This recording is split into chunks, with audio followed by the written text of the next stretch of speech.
Sorry, I'm so used to having my microphone on. Let's try again. Ladies and gentlemen, welcome to the August 28th, 2018 Development Review Commission. We've got a short agenda, which is nice. I'm going to read you our preamble here first. The purpose, let's try again. The Development Review Commission is created to hold public meetings and hearings, to provide analysis and recommendations to the City Council regarding general land use policies and applications where the Commission has recommendatory power, and to render final decisions on specific applications where the Commission has final decision-making power, including but not limited to all aspects of a proposed and future development.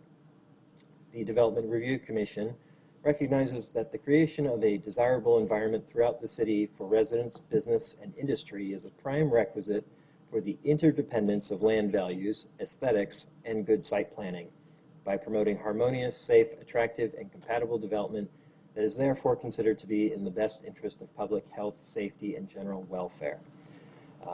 We will be hearing one case tonight, and for your information, regarding appeals, any person aggrieved by a final decision of the Development Review Commission may file an appeal to the City Council within 14 calendar days after the Development Review Commission has rendered its decision. So let me introduce who we have with us tonight. On my left, we have Commissioner Andrew Johnson. We also have Commissioner Philip Amorosi, and we have Commissioner Sumners on my left. I am Chairman David Lyon. On my right, Vice Chair Mike DiDomenico. We also have Commissioner Don Casano and Commissioner Thomas Brown. From City staff, we have Saparna Dasgupta, Diana Kaminsky, Cynthia Gerard, and in our audience, we have with us Ryan Levake and Chad Weaver. Thank you for being in attendance. Our first item on the agenda is a consideration of meeting minutes from our last meeting. We've reviewed those and found no corrections that we wanted to make to those. So I will therefore hear a motion concerning the meetings. Okay, move to approve by Vice Chair DiDomenico. Do I hear a second? Second. Seconded by Commissioner Amorosi. All those in favor by show of hands, please. And let's see, I think you may need, were you in attendance? Yeah, that was my first meeting. Okay, I wasn't sure. Okay, so we have 6 in favor, and do I see 1 abstention? Okay, so that passes 6-0 with 1 abstention, Commissioner Sumner abstaining. All right, we do not have any items on our consent agenda. We have only 1 item to hear tonight, which is Tempe Student Housing, located at 1432 and 35 South Bernardin Lane. That's our main event, folks. We'll ask Ms. Kaminsky to tell us about the case first. I should say also, while we've got a moment, if you wish to speak on the case, we have white cards at the back of the room on a table. Please fill one out and hand them to our lovely staff members. That way we can keep track of who's speaking and so forth. Ms. Kaminsky. Good evening, Chairman, Commissioners.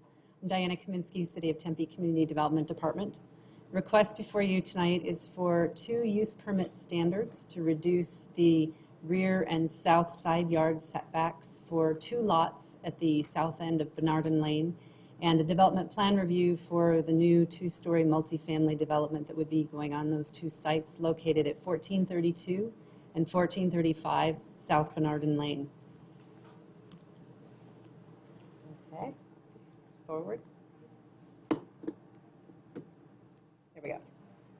The zoning map on the left shows the location of the 2 sites flanking the south end of Bernardin Lane. It's zoned R4. They're not requesting to change the zoning. I did have an inquiry from someone asking about when the zoning for this area was established. The earliest record I could find after annexation was 1951 as a multifamily site, and it has remained multifamily since then. On the right shows the relationship of the site to the aerial and the surrounding areas. Oh, it's not working? Okay. The multifamily development standards for R4 are listed here with the diagram. They are preserving the 10-foot side yard, or excuse me, the image that you see is the west lot, but it would be reflected on the east side in a similar fashion, just mirrored to this.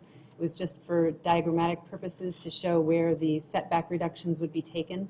The north end of the lot would retain the existing 10-foot side yard setback. The west rear yard would be reduced to 8 feet, and this is to accommodate the hammerhead at the south end of the lots. The northern buildings that are being added, the 3 houses on the north side of the east lot, would have a 20-foot setback in the rear yard. The side yard setback on the south side would be reduced from 10 feet to 8 feet, which is adjacent to the railroad tracks. They're retaining the front yard setback and are working within the building envelope and the allowed building height for the zoning. These are 2-story homes. They would look like single-family homes, but it is a multi-family lot. They are not proposing condos or townhomes or any property lines. This would be 2 lots being maintained as a multi-family development. Each of the individual buildings has a 2-car garage with 4 bedrooms, and then they have additional parking provided on the west lot. They are providing the required landscape buffer around the perimeter of the buildings, and they're providing front yard landscaping as well as driveways along the eastern side units. These are the floor plans. They have 2 different building types. The building A is the one located on the east side, north of the hammerhead. And then building B, I believe, is the southern 2 units facing each other at the end of the street.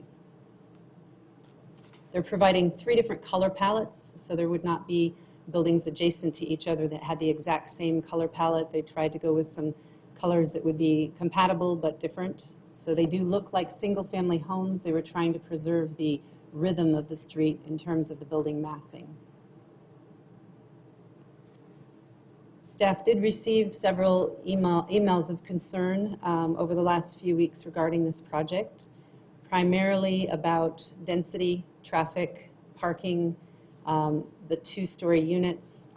Although the density is less than what would be allowed by zoning, they're proposing 9 dwelling units per acre with these 5 units as opposed to 25 dwelling units per acre. They are under the allowed building height by zoning. Each of the units does have 4 bedrooms, and it is parked as a multifamily, so there is parking available for guests on the lot to the west.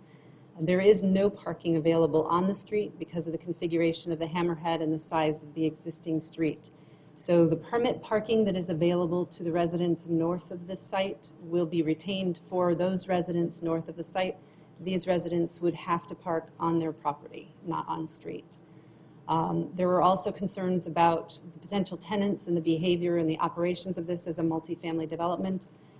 We do have conditions related to CC&Rs and management of that, and I'll defer to the applicant to discuss further about their design and their operations of the facilities.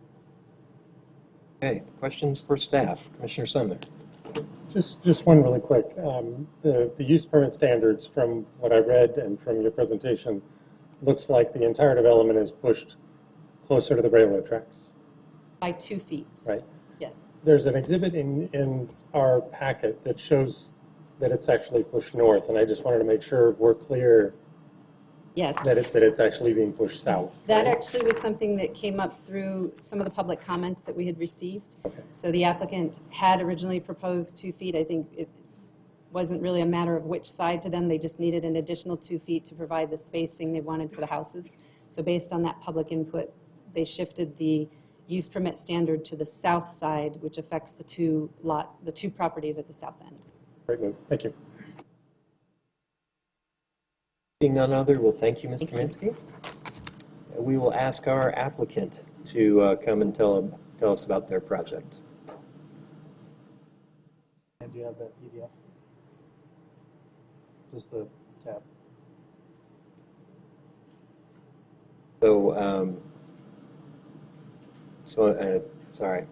Of course, we have our packets here. We've seen much material related to the project. So when I say tell us about your project, let me be a little more clear. Highlight for us those things you think are important for us to consider, please. Sure.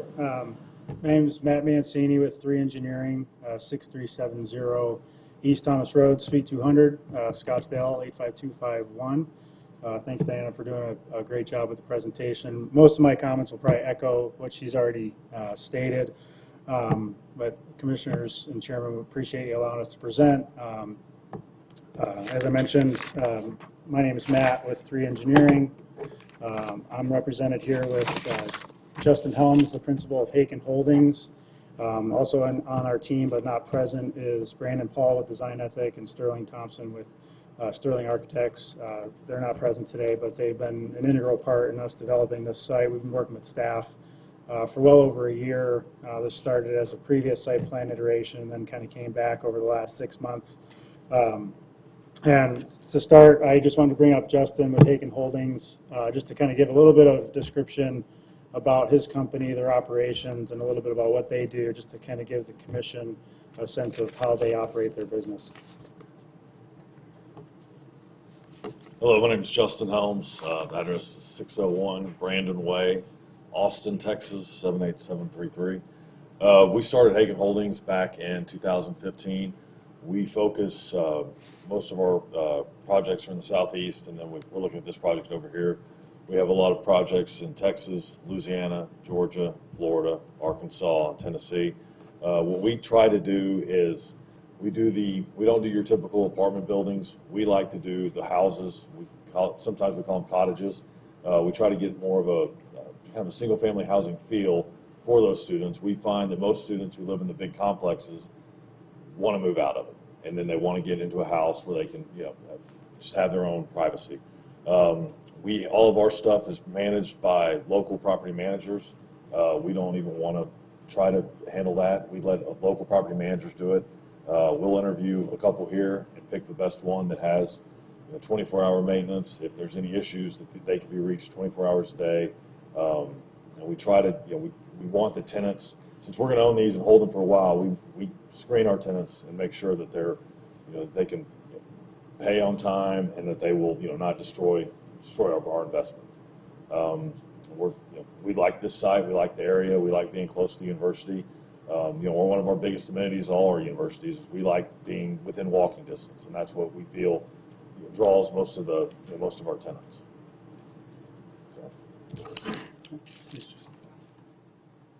So just briefly, just want to kind of touch on some highlights of the site plan. As Diana mentioned, we're proposing 5 4-bedroom units. And as Justin also said, it's more of a single family feel and character to the site, which I think is really important. We're enhancing the project with well-designed landscape that we've worked with staff on developing. All of our houses will have 2-stall garages, and also we're providing a 12-stall parking lot with 2 ADA spaces. So we're providing 22 spaces on a development that requires 16, so there'll be additional guest parking on top of what's already required.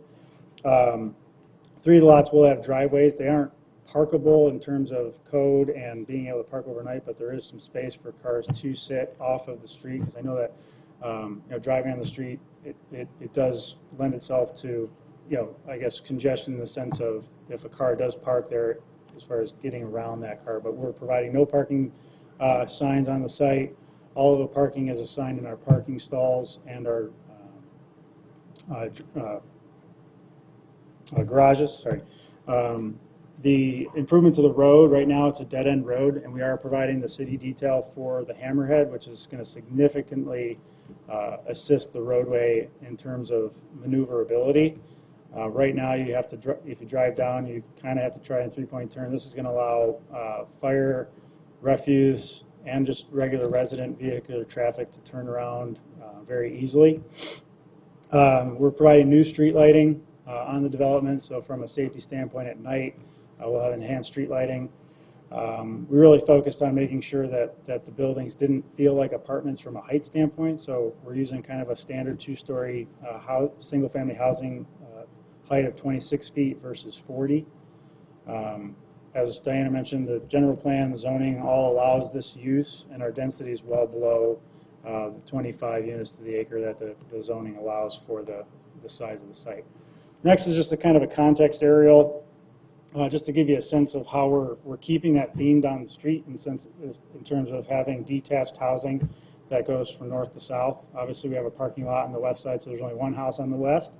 But again, to echo the non-apartment type multifamily, this is almost like a single family for rent development in the sense that these look and feel like single family homes.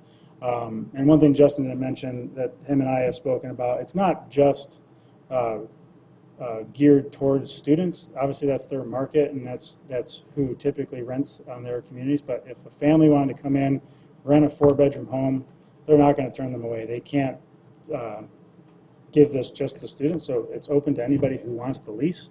And they're not going to just lease to students if somebody wants to lease. I think that's an important piece of the development. Next is just a blow up of our landscape. Use of drought-tolerant plants is in the plant palette. We've worked a lot with staff on tree palette in terms of Palo Verdes, pistache, elk, and oak, and oleander. We're also going to have ground cover that will provide some color to the community and just give a aesthetic feel for the residents and anybody that drives down the street. All the landscape will be professionally managed and manicured. So the goal is that this site will look manicured at all times. So there's no risk of the site deteriorating from a landscape perspective. In the rears of the east side, we do have some turf area, barbecues and seating areas just to promote community within the development. And that'll be available for all of the 5 houses. Similar to what Diana showed as far as the elevations, there's 3 color selections or 3 colors that are being applied to the development 2 housing units. We worked really close with staff on 4-sided architecture, so the stucco with the metal roofs and the wainscot with the stone veneers on all sides of the buildings. They are 2,400 square foot homes, so 1,200 square foot floor plates with living and kitchen downstairs and bedrooms and baths upstairs. As I mentioned, 2-stall garages in all the units, integral colors for the development that we've got staff approval on, and the various different building materials. So this is definitely an enhanced architecture from a rental facility as opposed to your normal apartment complex. Obviously, one of the items is for our use permit request to receive a 2-foot reduction on the south side and the rears of the units. Primary reason for this is due to the hammerhead implications to the site. A cul-de-sac was even more obtrusive to the site, so we went with the hammerhead option, which seems to work really well. It just pushes those units east and west, and then south with the parking lot. We did want to give a feel of openness in the community. So adding that 2 feet just gives us a little bit more space in between the houses. So it gives breathing room from a landscape perspective, and then just from a street scene perspective. Typically, you have on a single-family subdivision, you'd have 5-foot setbacks on the houses, so 10-foot total separation, which is what we're trying to keep. So we felt having that 2-foot would be able to help us a little bit, and we pushed it to the south, given that the railroad is there. And then as far as on the east and west parcels, to the east will be the proposed workforce housing, so similar use. And then to the west, the house is about 40+ feet from our property line, so there's significant setback from the actual residence to the west. And then I wanted to mention that we're keeping the 10 feet on the north, so we're not asking for any variation from what's allowed under the current R4 to the north. So keeping that 10-foot there. Obviously, when we design communities, we definitely keep neighborhoods in mind. The project allows 25 units to the acre, allows 40-foot building heights, but by no means do we think that's appropriate to come in and disrupt a single-family neighborhood. So, a couple items. I have several out there, but as I mentioned, architect has designed houses that look like single families, not apartments or densities. Well below the allowable. I know traffic is always a big concern, especially on a dead-end street. So, obviously, the hammerhead's increasing maneuverability. No parking restrictions is going to restrict anybody from parking on the street. We've already are overparked All of our trash bins are going to be in dedicated spaces that are behind the curb. So there won't be any risk of trash bins being in the street. There'll be dedicated spaces where we actually have sidewalk bump outs between the curb and the sidewalk where they'll be able to place their bins. So trash won't be affected and have to maneuver around them. As I mentioned, we're reducing traffic. I think this was mentioned in your presentation, Diana, about looping with Rita, with the previous development. We did meet with them at my office back in, I think, April. And again, it was a timing issue. We actually considered heavily to work with them because we actually could have got more units if we would have connected. But we felt that the timing was just not going to work as far as being kind of hamstrung by their development process and where they were. We were a lot further along, and I think from the sounds of it, they haven't resubmitted. So we're definitely further along, and based on timing when Haken Holdings wants to open up the development, it just didn't work. So as Justin mentioned, the site will be professionally managed. Our intentions are to be good neighbors. So we're going to be managing it from a local organization. It'll be monitored. So we'll have call center capabilities if there are any issues. As another security feature is our street lighting, and then also we're placing 8-foot perimeter walls around the site. We're gating it. We're placing fencing, so everything will be secured, from a neighborhood standpoint. As I mentioned, the properties won't be just leased or have leasing capabilities to just students. It's leased to anybody who wants to rent. As part of the stipulations, we've talked to Diana about the rental agreements will be limited to only 4 people per house, so 4 bedrooms, 4 people. They won't be allowed to rent to any more, have multiple people in bedrooms. That won't be allowed. And also, I think there's been concerns about organizations being able to come in here and rent out the whole thing, and we won't be leasing to organizations. It'll only be to the individuals. And then another kind of factor of safety is the property won't be more than 50% leased to people involved in an organization. So if I was part of the baseball team and me and 20 buddies that are on the team wanted to rent it, we wouldn't be able to. So even if we're tied to an organization, the development won't be allowed to have 50% as one organization, even though they're leased to the individual. So just in closing, additional renderings that kind of show what the development looks like, how it's not an apartment complex, although rents like one. The development feel is more like a single-family development, enhanced landscaping from a street frontage standpoint. So we appreciate the time to present, and appreciate the Commission's approval of our design review and use permit. And again, just want to reiterate that our development falls under the category of the zoning and general plan and is adhering to the guidelines and process that the city's established. So we appreciate your time, and we'll be happy to answer any questions. Okay, questions for our applicant? Commissioner Amorosi. Thank you, Chairman. Thank you, Chairman Lyon. I looked at the Haken Holdings website and their other sites around the country. They seem to have a standard model. But one thing I noticed on all the websites was that each room was keypadded, which means you're going to be renting per room. Is that going to happen here? That each room is going to be keypadded? I'll let the owner, Haken Holdings, answer that question. No, we do keypads on some of them. We rent the unit, but if they have, I know like in Gainesville, Florida, it was easier for the kids because they have locks on their individual rooms. I mean, even though there's 4 of them in a house together, they want to lock their doors. So with the kids, with the college kids, how they were, it's easier for them to be able to punch in a key than to have, they'll actually lose their key, and then they've got to go get it rekeyed and do all that. So the keypads were actually on the front doors, and I think the individual doors inside, each room was locked, had their own key to get in. But the outside, I know we did in Tallahassee the other day as well, but the outside has a keypad to get in. But I was just worried about the bedrooms because Oh, no, yeah. We'll rent as a unit. That would defeat the don't purpose. Rent, it's for the bed. Okay, so one other thing was the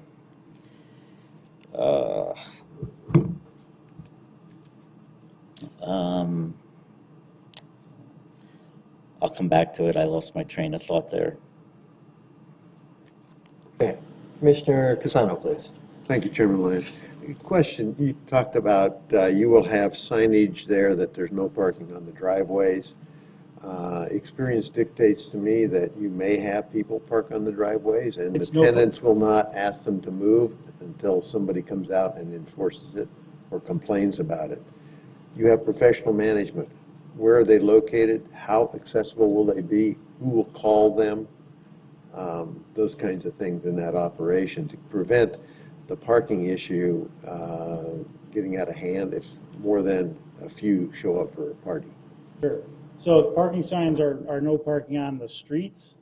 We're not being regulated to place no parking on the driveways themselves off the street. They're not allowed to park there on a long-term basis.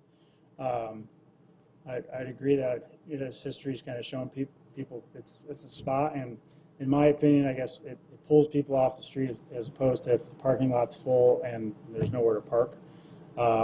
In terms of access to the property management, as Justin said, they're in process of interviewing and will be interviewing people. The goal is to have 24-hour call if there is a complaint of someone parking in the driveways. I mean, it would be to have to call the management, or if local authorities come down the street and see that.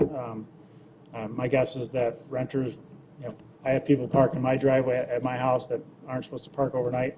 I don't call the community association, but the local association will have the availability to call and will be responsible for taking care of the situation. And to add, we, in Fayetteville, Arkansas, we have kind of the same similar development, and our property management group has a tow company.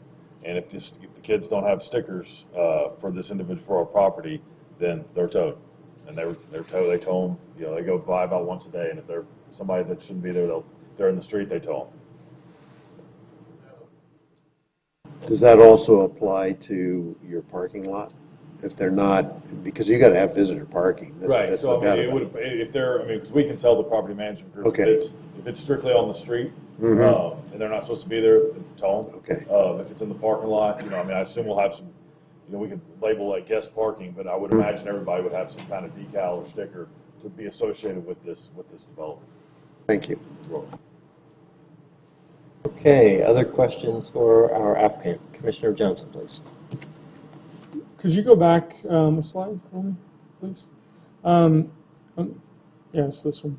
Thank you. I just noticed an inconsistency, I thought, and I wanted to clear it up. Properties will limit rental agreements to 4 persons per house. Is it being rented per room, or is that, or as a unit, as it The was statement of that described is just earlier? 4 people would be allowed to live in a unit.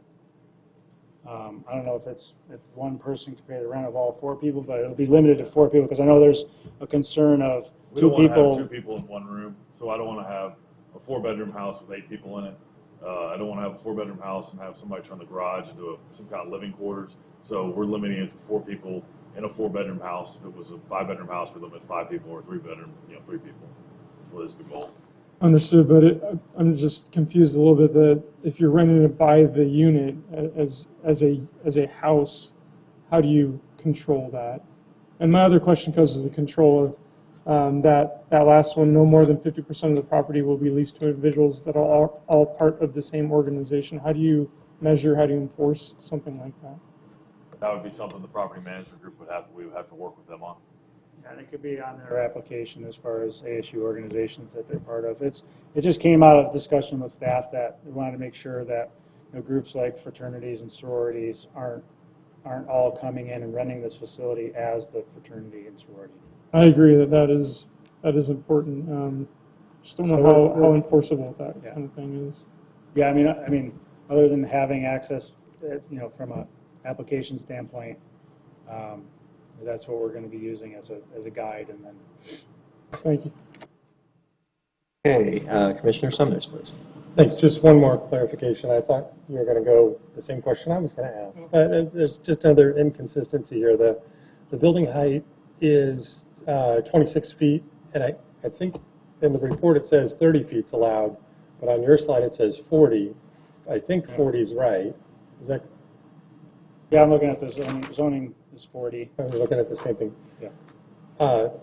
So it's significantly under what you could have built there. I'm just curious why you didn't, not that I'm saying you should, why didn't you look at, why are you looking at a third story? So when we originally came to staff, this was over a year ago, we had 6 bedroom units. And the direction we got from staff was that student housing over 4 units was not favorable by staff council. So we listened, and this is just, again, more of the feel that the community wants as far as from a street scene standpoint. We could have went to 40 feet, added, we could have added another stall, added non-bedroom space. But again, I think from a visibility standpoint and honoring what's going on in the neighborhood, I think it made more sense. Right. Appreciate your willingness to adjust to that comment. Yeah, thank you. And Commissioner Brown, please. So we had the big picture items, and people are going to speak, I think, about the behavior of the students, and you've started to address that. I assume that this management company will be reachable by someone other than the police. I hope that people have some good communication, but that's maybe an issue that's beyond what we can decide today. I guess, correct me if I'm wrong, one thing Justin and I talked about was their willingness to provide the contact information to the neighborhood. I know that there is neighborhood associations within the area, and we've spoke to some of those individuals. So we have no issues giving them, the numbers so that they don't have to call the police. If they feel that there's a concern, they can call the management company and have access to them. So let me just jump into a couple details here. It looks like this house is framed with 2x4 exterior walls. Is that correct? Yes. Yeah. And I also see on the elevations of the cottages that there's a good bit of lumber that's exposed. And are those simply rafter tails that are like 2x6s sticking out there? That would be my architect question. I'm not 100% sure. So the reason I'm asking is wood doesn't do too well in this climate. Right. And if you drive through Phoenix on some of the older streets, there's some 4-story apartments that look remarkably like this. They started out with some detail and ended up being pretty boxy. And in those cases, they actually have hardboard siding. I'm not sure when these were done, but they have a really bad reputation as being kind of unappealing. So I hope that these can survive our sunlight. I'm sure they're individually metered, so the students are paying to air condition a fairly thin envelope. And I guess this is getting into some details that the marketplace solves, and maybe that's beyond the kind of big picture item as far as coverage and parking lots that we often dwell on here. I guess just a comment. I wish there was a little more variety in these units. They really look like they were designed and then extremely repetitiously plopped on the site. I guess that helps achieve the density, but is there any way the design can be enhanced and not be so cookie cutter? I mean, it's something we can go back to our architect. One thing, as far as you're concerned about the wood material, as we move into the construction documents, we are going to engage a local architect, either to be a reviewer and signer and work with the current architect, or just transfer all construction document piece to a local architect that's here in the valley that's used to this kind of climate. In terms of the building, I know that we've worked with staff quite a bit on enhancing this to a level that we felt at least wasn't just a box. There are some projections, again, 4-sided materials. We'll look into some other options as we move into construction documents. But when I zoom in, I do see some details, and it starts to approach the cottage feel that I think you discussed, a bungalow or something. But then when I look back and see the entire elevation, it is a little more less inspiring. Yeah, and you'll get, I guess, from a facial view, obviously it's a square, but from a perspective view, you'll see the pop outs and you'll see the angles, you'll see the eaves. So I think we've addressed that as best we can to still try to achieve the. Well, I appreciate that you do have quite a bit of flowering plant material on your landscape plan. Yeah. And if that is well maintained, plants really help buildings look better. Sure. In most Yeah, cases. and that's the intent. Thank you. Thank you. Okay. we'll thank you, and we'll have a chance to hear from you again in a few moments, maybe. Thank you very much. All right, so folks, that brings us to our public comment section. Again, if you're just joining us, if you would like to make a comment on the case, there are white cards at the back of the room which you may fill out, which gets you in the records, and then we can give you a little time to talk. We're going to ask you to keep your remarks to 3 minutes, please. We've got some lights here that'll help let you know how you're doing. When the red turns, when the red light turns on, I may ask you, hey, let's wrap it up there, please. So first, I have Chuck Lindberg. Are you with us, Chuck? No, he is not. That's his card. Oh, you are quite right. Okay. Okay, so reading into the record. Student-only residential homes have no place in single-family neighborhoods. They require comprehensive and constant supervision and are disruptive to neighborhood stability and cohesion. No single-room occupancy. Okay. Also to be read in the record, I have Robert Hannon, who says, I have reviewed plans and am in full support of the project.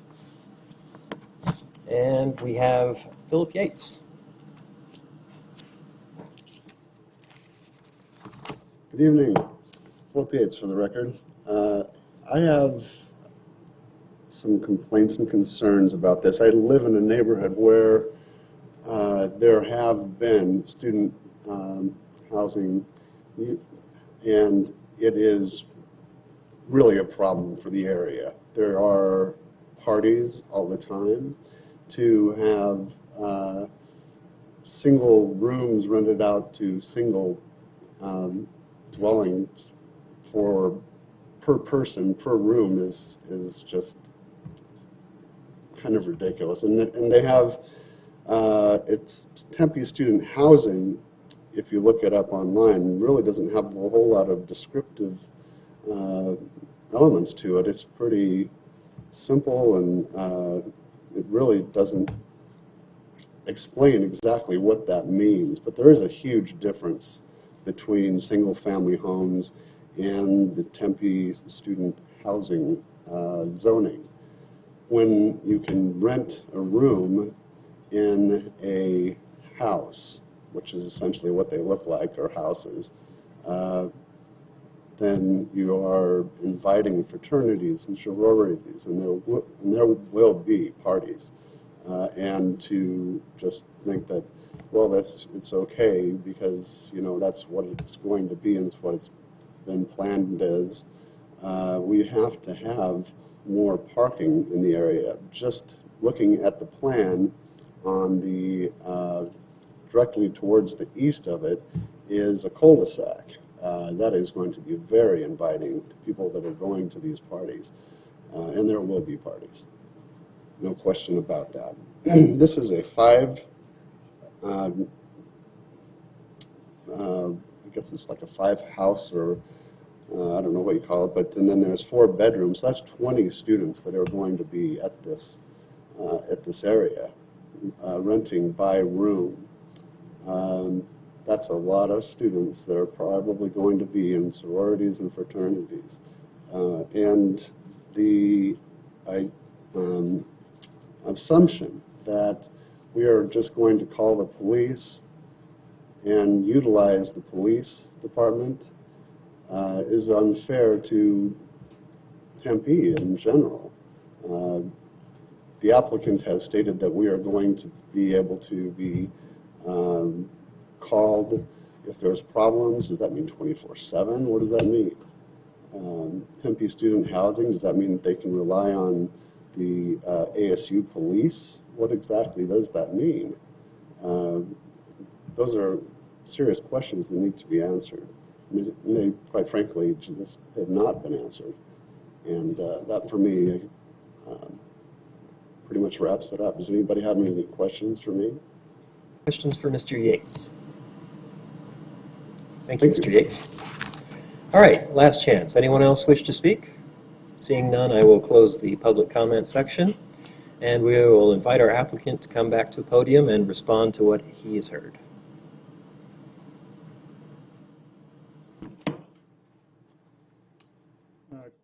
Commissioner, appreciate the ability to comment on the public's comments. Obviously discussed those items in our presentation. I think from a restriction standpoint and a current zoning standpoint, the allowance is 25 dwelling units per acre. Those dwelling units could then have bedrooms. So I think if you do 4-bedroom houses, obviously the site can't handle 25 houses, but it's significantly more than what we're proposing from an allowance standpoint. We are providing approximately 40% more parking spaces than is required. So I think it's kind of counterintuitive. If you feel like you should be providing more parking, then I think you're actually inviting more people to come to your development. It's like there's no issues of parking. So I think we're doing a pretty good balancing act from providing a bit more understanding that there will be visitors. I think our ability to manage the property from a management of a rental facility versus if we built single-family homes that weren't managed and we just let people live there, they could do what they want, and they weren't managed, just had you owned a home and you rented it to people. I think this is a better option. As far as the fraternities and sororities, we're cognizant of that issue, and I think we'll do our best to do that from a rental agreement standpoint. As far as the frats and sororities can't rent these units, it has to be the individual. It's not their intent to build a fraternity house on Bonardin. And I think from a managerial standpoint, and having access to something 24/7 is better than having a 9-to-5 call center and then having to rely on ASU Police or Tempe Police. So I think we're doing what we can, understanding that there are concerns of the neighborhood. So I think we've addressed the traffic concerns as far as our ability to remove parking and allow Bonardin to be maneuverable now with the burden to the site to have to build the turnaround. It's quite a bit of development costs for the project, but we understand its importance and are willing to do it. So with that, I'll just close my comments and appreciate it. All right, any more questions for our applicant? Just 1 second, please. I have a question. And I realize the architect unfortunately isn't here tonight, but did the architect provide you alternate elevations, different look? We had alternatives as we went through the design process. This wasn't the original design concept. As far as the two elevations, there's kind of a side-turned unit and a front-facing unit. So those are the alternatives that we... But this was your preferred look for the project? Correct. Yeah, it's very similar to what they've done in other universities across the country. Again, that kind of cottage feel. But it's not a far difference from what we originally proposed, but there is, things that have been incorporated through staff review. The staff reviewed it and you made improvements based on their comments? Right. Okay, thank you. All right, well, thank you then. Thank you. Okay, so this time I'd like to invite our staff to give us a very quick reframe. Ms. Kaminsky, if you would. The request before you is for 2 use permit standards. That's for the south side setback from 10 feet to 8 feet and the rear setbacks on the east and west side from 10 feet to 8 feet, and the development plan review for a multifamily development landscape site plan and elevations with materials for the buildings, 5 buildings, 4 bedrooms each, apartment community. Very thorough, thank you. Thank you. All right, commissioners, any comments? I have one comment. I'd like to handle, I would prefer in a motion when we get to that point that we handle the issue separately. The development plan review separately than the request for setback variance, only because I feel differently on those issues. Would you be willing to share with us your concern? I have no problem with the use, the density, the professional management, the landscaping. I think that I've driven the street, I know the neighborhood. I think that this would be an improvement if properly managed and controlled. I think that the units themselves are butt ugly, and that does not do a service to the area, because I just don't. I would have hated to see before the improved version what was presented, because I'm just not a big fan of the architecture. But as far as the way the buildings are positioned and the way they're servicing the property, I don't have issues with that. Okay. Commissioner Brown. I would suggest that the tight setbacks and the positioning on the site are part of the discomfort that the design or lack of design gives me. So we can certainly, I don't object to voting on two different motions, but I'm not convinced that either one is a good design or good use of the property. All right, fair enough. Commissioner Amorosi? Thank you, Chairman Lyon. I just want to say that I think this is a case where the zoning doesn't match the reality of the situation. Even though they're allowed to build denser, you're on a glorified alley. It's not a real street. And for the city to say we want to put student housing in a neighborhood, students don't get involved. They don't have a stake in the neighborhood or neighborhood issues. And I see the same thing happening here that happened north of University with the Riverside neighborhood, where developers piece by piece put in their little duplexes and townhomes, and they were all rentals, and they all went to students, and they destroyed that neighborhood. And I don't want to see the same thing happen in here, where the city's putting students, actively putting students, and I'm not faulting the developer because the zoning allows this, but I don't see this as the right direction to go in this neighborhood. I would much rather see, in the same neighborhood, the Newtown CDC built 2 single-family homes on Stanley and Kenneth, 2 other streets there, and those have worked out perfectly. They're 3-bedroom units, 2-bath, and they're permanently affordable. And I think that's more the style that we need in this neighborhood because of the lack of traffic flow.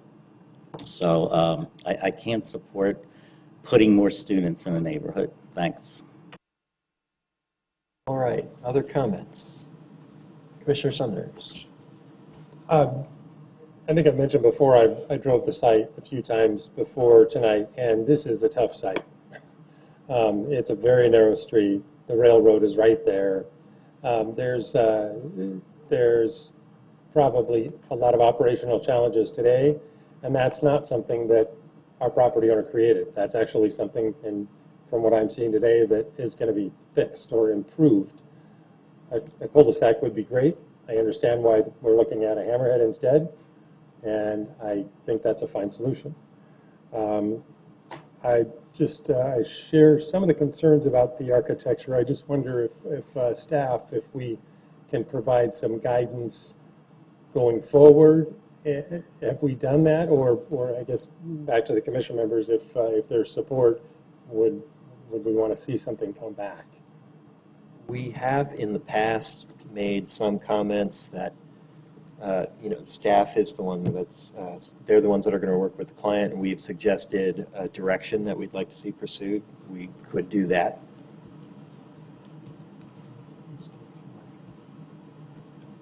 And I thought about that. You're right. We've suggested, conditionally go back with staff and work on moving these windows, change some detail, patios, balconies. We've dealt with certain architectural elements that maybe just didn't pop or didn't work for us. For me, it's where to start. I mean, I really wanted to support the project, but the actual look of the product screams manufactured housing to me. And I don't think that's an upgrade to a neighborhood that certainly needs redevelopment and improvement. So for me, I wouldn't know where to start to do that, but I wouldn't have trouble approving this project if I found it more attractive. So. Fair enough. Commissioner Johnson. Thank you. I find two things really unfortunate about this project, and one of them is the name, Tempe Student Housing. That throws up red flags in a lot of people's minds, I believe, to start with, and it kind of taints it a little bit. And the other thing is the aesthetics of the development. I think I don't think it necessarily fits in with the neighborhood, and I don't think it screams a very nice, well-designed product aesthetically from an aesthetic standpoint. However, how it fits in with the zoning, I think maybe the underlying zoning is a little bit, as Commissioner DiDomenico mentioned, allows for a little bit too much. However, they are proposing something less than that. I was a student at ASU. I was an engineer. I lived in a rental home, and we probably upset our neighbors every now and then. Even engineers have parties occasionally. It's a fact of life, I think, around here. And having a good management company associated with the project, I think, is extremely important, rather than a single-family home that is individually rented to students who can basically do whatever they want with it. If this does not go through tonight, I think what I hope happens is that either there are some aesthetic improvements made to the exteriors of these units, or what I think would be much better is if the adjacent property owner, as has been discussed, is involved in this as a larger overall project. That's all. All right. If we don't have any more comments, should we have a motion of some variety? I would like to move for approval of the 2 use permit standards reducing rear and side yard setbacks for the Tempe Student Housing Project PL 180175. Okay, do I hear a second? I would second that motion. All right, so we have a motion to approve the use permit standards put forth by Vice Chair DiDomenico and seconded by Commissioner Cassano. All those in favor, by show of hands, please. So I see 5 in favor, those opposed? 2. So in the dissent, Commissioners Amorosi and Brown. So that motion passes. Now, as to the design, the DPR, Development Plan Review, do I hear a motion? Commissioner Summers. Mr. Chairman, I think before we make a motion, I just, I think where I'm going with this would be to move for a continuance to allow time for the developer to work with staff. But before we do that, I think it'd just be good to hear from our developer to make sure that they would be amenable to that. Fair enough.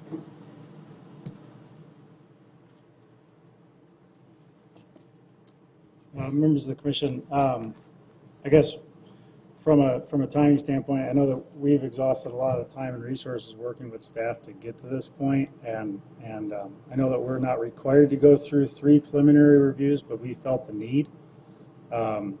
We took a lot of time working with staff to get here. I guess I'd maybe like to hear some recommendations, because we've obviously worked with staff and took their recommendations to get to the product that we have. I don't, other than possibly revamping the entire exterior design, I don't know what the commission would like to see. I guess I'd like to hear some maybe recommendations that, I don't know if we were able to add those as stipulations to the approval. I think that's something that we would consider if you're able to offer some additional comments as to what we can add to the staff as we go through, or add to the conditions of approval as we work through construction documents. I think that's something we'd be amenable to, but I know that from a timing standpoint, we've spent a lot of time and gone through a lot of reviews working with Diana and her staff and the architectural committee and addressing their comments. All right. Well, I'd like to say there are a couple of comments that I would add myself, but the opinions vary. And of course, this is a vote. So I think we'd have to ask our individual commissioners to give a very brief, hey, this is what I think it should be. I'm going to chip in here while I have the microphone and say that I'm personally a little on the fence. I think it's basically a good project and basically a good development in the area, except I'm absolutely confident in 15 years, if I went down the street, I'd say, well, gee whiz, this didn't keep up well enough.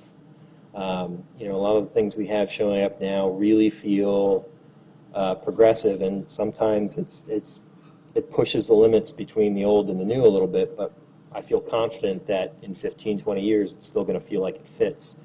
And I think, ironically, your attempt to sort of fit in may be what is unpalatable. Having said that, I don't know that I'd actually recommend any change. I'd like to hear from the other commissioners on what specifically they'd like to see. Vice Chair DiDomenico, would you favor us? I'll keep it real brief. The impression that I get of the design is it's very boxy. The design seems that it was just taken from a palette or a book that maybe has been created for other markets and really wasn't a local architect didn't sit down and say, let me do something that fits the area or maybe gives us something new. That's what a development plan review is all about for us, is trying to see a design that adds as opposed to meets the bare minimum. And I think this meets the bare minimum. The most interesting aspect to the design to me was the different colors on the garage door. That was about the only out-of-the-box piece of it. And anyone else care to offer? Commissioner Sumners or Johnson or Amorosi? Commissioner Casano. Yeah, you know, specific design elements, that's not my area, but, you know, as I drove down that neighborhood looking at it, I see that if you get one good development there, or one new development, you're going to see some of that changing. You know, there's a lot of, I think, housing stock there that needs to be replaced. But what we don't want is that to just pick up with what you've got there first and continue that throughout. I think that's what some of the commissioners might be saying, is that, you know, if you put something good there, then what you're going to attract or what we can request in the future when other development might take place on that same street would be better. And overall, you'll get a much better street look. But I'm driving down there, I can't help but think that there's going to be other properties purchased and changed. So that's what I would just say. Commissioner, one thing that I guess I failed to mention in my presentation, I think I should have when you were mentioning the wood 2x4s and the wood exposure. I have a personal connection with Hercule. My brother is their licensed framer with Sedella Construction and Fuerte Framing. So Haken Holdings is in discussions with Sedella Construction about potentially building this product out of Hercule. I don't know if any of you are familiar with the product. They're actually a Tempe-based company, and it's a concrete poured wall versus wood framing. They're building a project in Mesa right now called for Paragon called Crisman Estates. It's a 150-unit single-family for-rent product, and you can go online and check out the product as well. But during the recent storms, the project next door had a house framed, and product that they were building was framed, same position. Their house was blown over. Hercule was standing there fully erect. So it's more economical. It's more energy efficient. As I mentioned, we're going to be moving into the construction document phase and have a licensed or a local architect that's involved. And I'm promoting to Justin to use these architects that are designing with this product. I know it doesn't really change the face of the buildings, but from an integrity standpoint and I guess a green living standpoint, it's something that we're intimately considering for this project. And I wanted to make note that they are a Tempe-based company, so that I think that promotes, you know, local business as well. I don't know if that helps with any of your concerns, but it's something that we are considering. Okay, well said. Let me put a question to you. One of our commissioners has suggested maybe we continue. Would you like us to vote for continuance? When do we come back?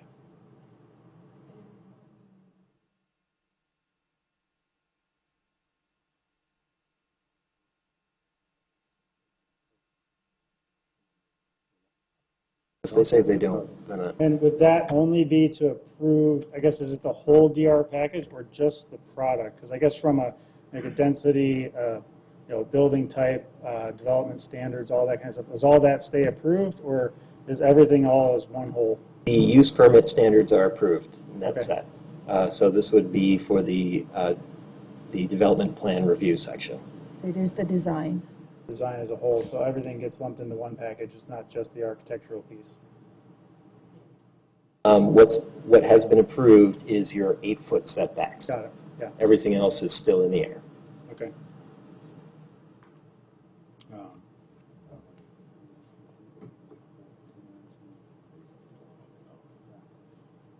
Yeah, I guess we can vote for a continuance.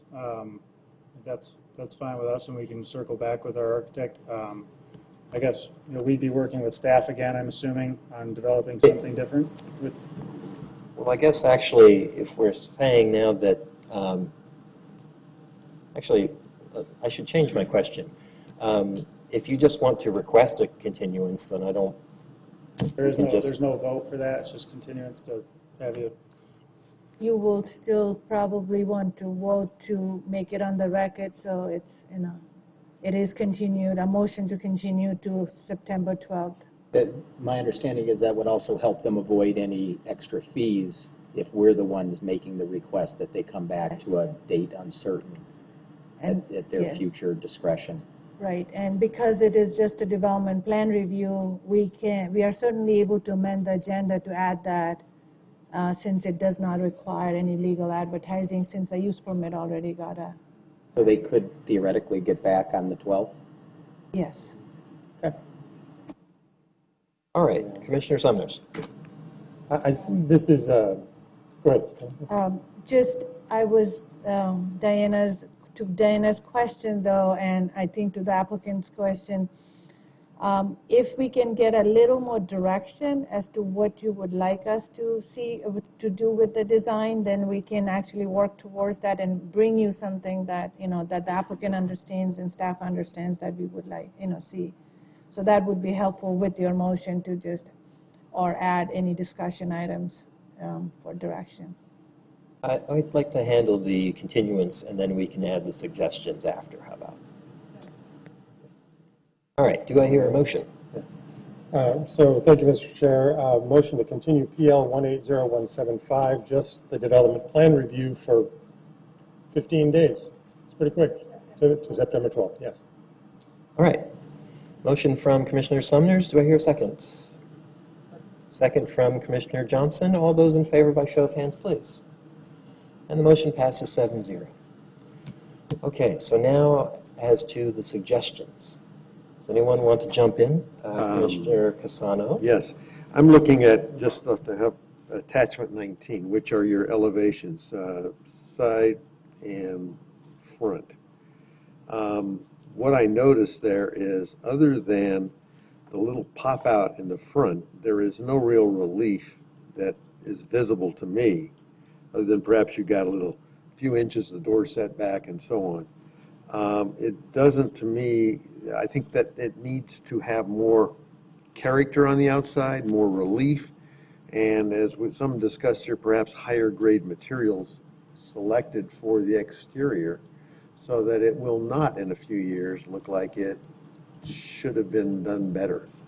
In other words, improve the length of life of this project a lot longer than perhaps it would be under its current And I guess condition. to echo my comments about her, Yeah, exactly. that's the intent of that But, project. yeah, this looks just like, some of the old Hallcraft townhouses that we have around town. You know, they changed the front a little bit, but basically what you got is a door and a small porch and flat windows, and that's it.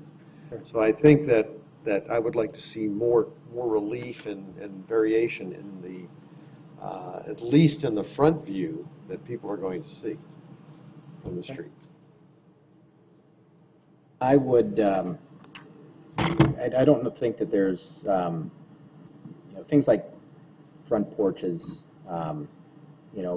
rear yard entertaining space somewhat constricted on this site, but if some of that can be addressed. But I think probably your most bang for the buck would be to ask staff to point your architect to some of the well-received, maybe even award-winning kinds of projects that are done here in the downtown area, and then go out and kick the tires on those and kind of scavenger some ideas from that. You're building to a certain price point in a certain neighborhood, so I'm not trying to tell you to double your construction costs, but there's a lot of, you don't need to recreate the wheel. It's already been done probably 100 times in the last few years here in downtown, so they can point you to some really cool stuff. Thank you, Vice Chair DiDomenico. Commissioner Summers. Thank you. From an architecture standpoint, I would agree these look like tract homes and they all look very similar. I think you've got a great opportunity to be able to do something unique with the two lots on the south, given the fact that they're kind of all by themselves and they're not typical setback. And I haven't seen much in the way of special there, something different. I didn't see any attention to solar orientation, solar gain, deep shed canopies on the faces that get a lot of sun, and then you've got a railroad right next door, and you're not going to get rid of that rumble no matter what you do, but you can do quite a bit to help with the noise too. And I don't know if you've done that or not, but it'd be good to hear about that. Okay. From a site standpoint, if I'm in Building 5 here and I want to go to the parking lot, I'm going to cut through all the landscaping. So, I mean, it's the campus planning approach where you basically, I don't know, I'm not saying you should do this, but what they would do is don't build any sidewalks, look at where everyone walks and where all the paths are, and put the sidewalks there. So if you could take a look at the site plan and think about how people would use the site a little more, I think that would be very helpful. Okay. Commissioner Johnson, please. I'm not an architect, and I don't know that I can provide a lot of input, but I'll tell you some of the things that I do like and some of the things that I can echo from some of the other commissioners. What initially strikes me when I look at it is I can drive to the suburbs and find something like this. This is definitely not the suburbs where this is being built. Things I like are the roof line, how the roof connects with the exposed wood that Commissioner Brown had mentioned, which is one of the other things I want to echo. I do share that concern that exposed wood might have issues in the future. And I saw that as one point that if I drive by this house 10 years later, that would probably be one of the first things I would guess would look deteriorated with that component. Otherwise, I think one of the other things that really throws me off is the side view, but that's not something that's going to be readily viewable by the general public anyway. So I don't know that I have a lot of concerns about that. Hopefully that's helpful. I don't know if it is or not. Okay. Yeah, and I apologize. I'm an engineer. I don't speak architect. I draw straight, I'm A to B. So I apologize if I can't answer your questions and the architect's not here. But like I said, we're fine with the continuance and working with staff to bring something back that, maybe a little bit more amenable. And I guess one thing I may want to offer is if right now the kind of the front setback of all the units is set closer to the street. We have some room on those 3 units to possibly give some, depth variation. I don't know if that's something that would help as well, so that it's not that straight line. And then that obviously gives us the opportunity to do something in the front as well. So I don't know if that's something that would help, I don't want to say ease the pain, but it's something that might help out. But again, we'll work with staff on that. Okay. So I will just quickly jump in, and I think maybe we can adjourn after that. For staff, I have gotten progressively more convinced of this opinion. They do look like 1990s California cookie cutters. We have cool modern examples showing up, but I would say I don't know that it needs to be that. It could also be a response to the ranch homes that are already on the street. I think there are a lot of options, just one that feels like it belongs here in some way. So with that, I think we're ready to adjourn. Yeah, ladies and gentlemen, we are adjourned. Thank you. Do we have announcements from staff to handle? For September 12th, we will add this agenda item as a DPR item, as well as the request for use permit to allow mini warehouse storage facility in general industrial zoning district and a development plan review for beyond self-storage at 8303 South Priest Drive. That's our agenda. And you've got enough commissioners? You've got a Yes. full panel? Okay. Yes, thank you. All right. Thank you, ladies and gentlemen.